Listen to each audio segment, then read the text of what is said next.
KKR টিমের তরফ থেকে একটা অত্যন্ত গুরুত্বপূর্ণ নিউজ নিয়ে চলে এসেছে। কারণ কেকেআর টিমের সেই ক্যাপ্টেন শ্রেয়াস আইয়ার আগেরবারে দলে ছিল না বলে তোমরা দেখতেই পেয়েছিলে টিমকে কতটা স্ট্রাগল করতে হয়েছিল। কারণ কেকেআর টিমের নতুন ক্যাপ্টেন হয়েছিল নীতিশ রানে, এবং শুধু তাই নয়, কোচ চন্দ্রকান্ত পণ্ডিতও এসেছিল, যার কারণে কেকেআর টিমকে সব মিলিয়ে অনেক স্ট্রাগল করতে হয়েছিল এবং অবশেষে কেকেআর টিম প্লে অফ পর্যন্ত পৌঁছাতে পারেনি। কিন্তু তোমরা জানো এখন ইংল্যান্ডের সাথে টেস্ট ম্যাচ চলছে। ইংল্যান্ডের সাথে টেস্ট ম্যাচ চলাকালীন কেকেআরের ক্যাপ্টেন শ্রেয়াস আইয়ারের ব্যাকে স্টিফনেস এসে গেছে, যার কারণে শ্রেয়াস আইয়ার আইপিএল থেকে বাদ পড়তে পারে। তো আজকের ভিডিওতে তোমাদের জানাবো শ্রেয়াস আইয়ারের ইনজুরির সম্পর্কে এনসিএ থেকে কি বলা হয়েছে, বিসিসিআই কি জানিয়েছে শ্রেয়াস আইয়ার আইপিএল খেলবে কি খেলবে না, আর শ্রেয়াস আইয়ার যদি আইপিএল না খেলে কেকেআর টিমের নতুন ক্যাপ্টেন কে হবে, নীতিশ রানা নাকি অন্য কেউ, সমস্ত কিছু নিয়ে আজকের এই ভিডিওতে বিস্তারিত আলোচনা করব। কিন্তু তার আগে তোমাদের বলে রাখি, তোমরা যদি হয়ে থাকো চ্যানেলে প্রথমবার, অবশ্যই চ্যানেলটিকে সাবস্ক্রাইব করে নিও, কারণ KKR related, IPL, team India related সমস্ত কিছু লেটেস্ট ভিডিও তোমরা একটি চ্যানেলের মাধ্যমে সবার প্রথম পেয়ে যাবে।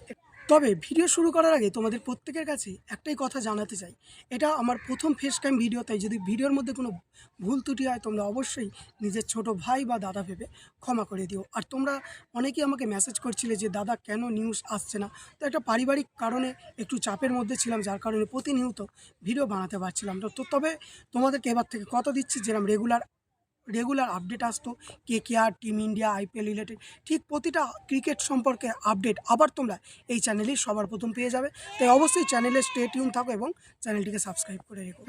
তোমরা খুব ভালো করেই জানো যে নীতিশ রানে মোটেও ভালো ক্যাপ্টেন্সি করতে পারেনি কেকেআর টিমের জন্য, কারণ তার এর আগে ক্যাপ্টেন্সি করার কোনো রকম অভিজ্ঞতা ছিল না। অপরদিকে কোচ চন্দ্রকান্ত পণ্ডিত নতুন এসেছিল, যার কারণে সেও কেকেআর টিমের প্লেয়ারদের খুব ভালোভাবে সাজিয়ে গুছিয়ে উঠতে পারেনি। কিন্তু এবারে তোমরা জানো কেকেআর টিমের সেই মেন্টর বা সেই স্টার প্লেয়ার গৌতম গম্ভীর এখন এসে গেছে।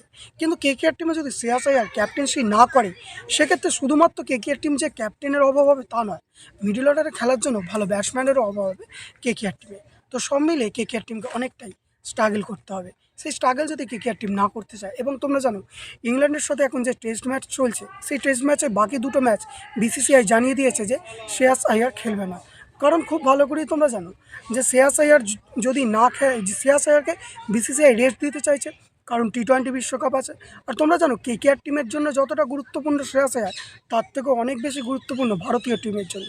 তাই প্রতিটা ভারতীয় ফ্যান এবং প্রতিটা কেকেআর ফ্যানও চাইবে শ্রেয়াস আইয়ার খুব তাড়াতাড়ি সুস্থ, কারণ আইপিএল শেষ হওয়ার 8 থেকে 9 দিন পরই শুরু হয়ে যাবে টি-20 বিশ্বকাপ।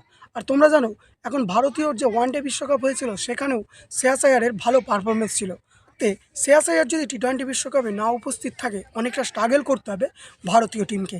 কিন্তু খুশির খবর এটাই, ব্যাঙ্গালোর এনসিএ থেকে জানানো হয়েছে 1 মাসের মধ্যে সম্পূর্ণ সুস্থ হয়ে যাবে শ্রেয়াস আইয়ার। তা স্টিভ ব্যাকের এখন রিহ্যাব চলছে ব্যাঙ্গালোর এনসিএতে।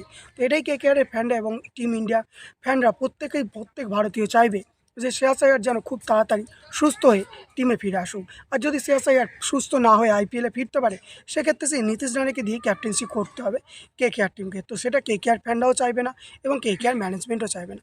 তো অবশ্যই তাড়াতাড়ি সুস্থ হয়ে শ্রেয়াস আইয়ার যেন ফিরে আসুক, এটাই আশা করব। তো তোমাদের কেমন লাগলো অবশ্যই তোমরা কমেন্টে জানাতে ভুলো না। আশা করি ভালো আছে, ভালো থাকবে, দেখা হচ্ছে পরের ভিডিওতে।